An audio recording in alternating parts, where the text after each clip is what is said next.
So for this episode, I wanted to talk about the dangers of these two phrases that I often find myself using. And if you use these two phrases too, it's, you may not use them in the same way that I do, but I think it's good to consider the words that we use, why we use them the way that we use them, and if that's really beneficial to us, right? So for me, these two phrases are should have, right? Like I should have to do, or I should have done that, or it should have been done already, or I should be here, like the should word, right? And the other phrase is like need to, like I need to do this, I need to do that, this needs to get done, I need to do, And for me, I feel like the reason these two words are a little dangerous to use is because they put this expectation around you, right? At least for me, they put this expectation around me that makes me feel like if I have not done what should have gotten done, or if I don't do what needs to be done, I am failing in some way. I'm fucking up in some way. I'm falling in some way. I'm just messing up in some way, and because I didn't do what should have been done and what needs to be done, I'm faltering, basically.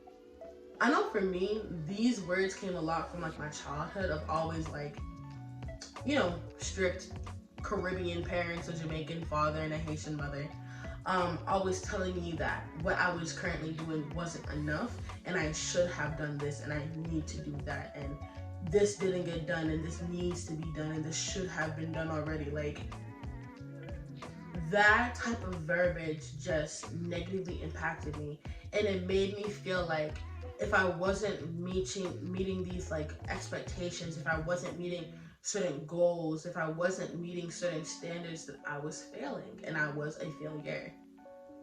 So I'm trying to be better with that, right? I'm trying to be better with being more flexible in how I talk to myself.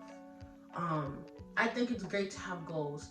It's not that one shouldn't have goals. I still have plenty of goals. It's more so that when you box yourself in, when you create a goal for yourself, or when you create some type of outcome that you want to happen, if it doesn't happen, that does not mean that you're faltering. If it doesn't happen, that does not mean that you're a failure. It simply means that it didn't happen. It didn't happen right now, but it could happen later. Or maybe the goal that you created isn't something that you want. I just think it's a little dangerous to attach like self-worth, which is what I've been doing, attach self-worth to goals that did or didn't get done. And I know for me, I've been struggling with that for a long while. Like attaching my self-worth and who I am as a person and how value I am in my own essence to the things that I get done and the things that I don't get done. I think actually the word for it is performance anxiety. Like the fear of like not performing well, not doing well, the fear of like messing up pretty much. And those words induce a lot of that in me. Like I said, it's not that one can't have goals. Like I said, I still have plenty of goals, but those words just are not a healthy way to present said goals. Those words particularly for me are not a healthy way to present said goals. So all that being said, I'm trying to be better with being more flexible with myself.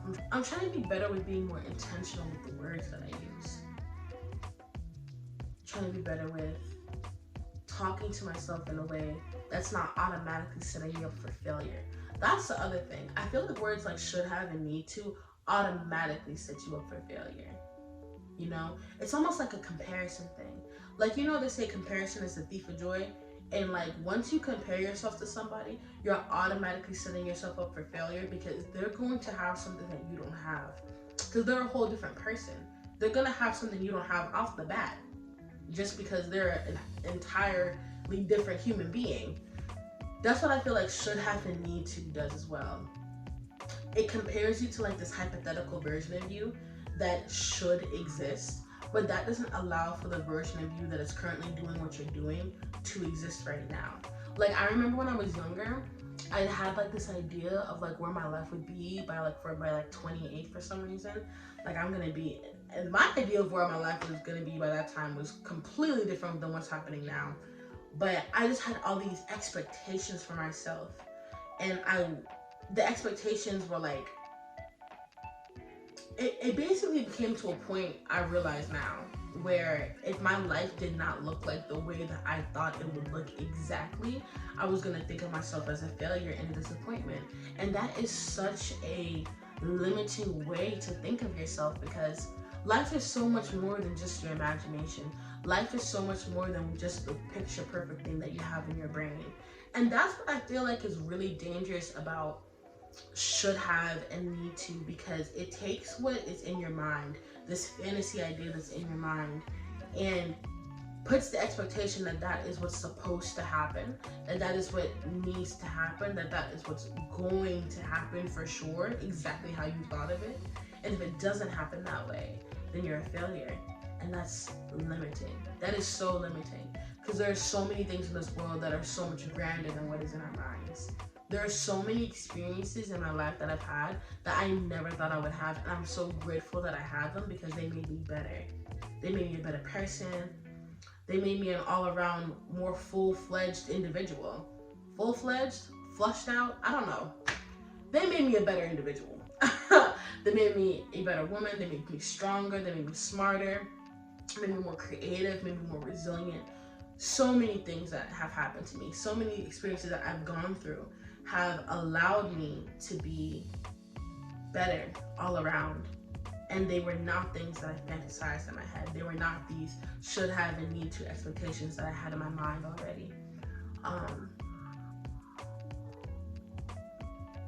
I think life is more than things going the way that you want them to go, or going the way that you think they should go or imagine them to go. It's more about adapting to what already is. It's about adapting to the situations and the circumstances that you're put in, and making the best out of what is in front of you.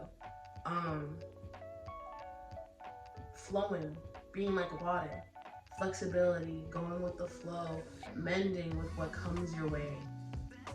We all have big dreams. We all have really big goals. We all have things that we care about and that we're very passionate about.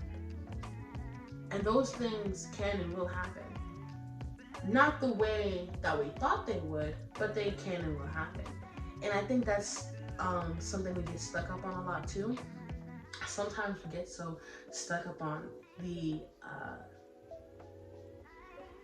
tools, or like the journey of something, right? Like it's gonna happen this way and it's gonna happen that way. We want it to happen that. Like we get so caught up on like how we want it to happen instead of it actually happening, you know? And I think we should focus on what's actually happening, you know? Like life is not gonna hand us everything that we want, everything that we ask for all the time, or it's not gonna hand us it in the way that we asked for it. But nonetheless, everything that we get is still valuable. Just because it didn't happen the way that you wanted it to happen doesn't mean the experience wasn't still valuable. So yeah, I want y'all to take that with y'all this week. Chew on that, you know? This life is full of experiences and ideas and all types of adventures. And just because it's not what you believe should have happened, what you believe you need to do, or what needs to have happened, those limitations are just that, they're limitations. So be flexible. Allow life to show you something new. Alright, y'all. That is episode 12 of the Life Lessons with Zan podcast. It has been great rocking with y'all once again. Catch y'all later. Bye.